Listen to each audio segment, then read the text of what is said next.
మనకు మటన్ ఉండాలే గానీ, దాంతో ఎన్నో వెరైటీస్ చేసుకోవచ్చు. అదే కీమాతో గూడా చాలా వెరైటీస్ చేయొచ్చు.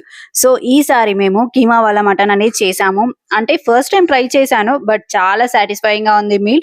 అండ్ గ్రేవీ లేకుండా ప్రతి ముద్దలో మటన్ ఒస్తూ తింటుంటే వాహ్! అనాల్సిందే. ప్రాసెస్ చూసేద్దామా మరి? పాన్‌లో ఆయిల్ వేసుకొని అండ్ దానికి కొంచెం నెయ్యి వేసుకొని బేసిక్ మసాలాలు లైక్ లవంగ, ఇలాచి, మిరియాలు వేసుకోవాలి. చాప్ చేసి పెట్టుకున్న ఆనియన్, పచ్చిమిర్చి వేసుకోవాలి. కొంచెం మగ్గిన తర్వాత అల్లం వెల్లుల్లి పేస్ట్, పసుపు, చిల్లీ పౌడర్, జీలకర్ర పౌడర్, మసాలా వేసుకొని అండ్ టమాటో వేయాలి. టమాటా కొంచెం మగ్గిన తర్వాత ఉప్పు, కొత్తిమీర అండ్ వేసుకొని మటన్‌ని 30 మినిట్స్ అనేది మ్యారినేట్ చేసుకోవాలి. సో, దానికోసం మనము chilli powder, salt, ginger garlic paste అనేది కలిపి పెట్టుకోవాలి. సో, అది వేసుకున్న తర్వాత కొంచెం ఆయిల్ పైకి వచ్చాక మనం స్పైస్ లెవెల్స్ అనేది చూసుకోవాలి. ఒకవేళ ఓకే ఉంటే ఓకే. లేదంటే మళ్ళీ మనం అనేది యాడ్ చేసుకోవాలి.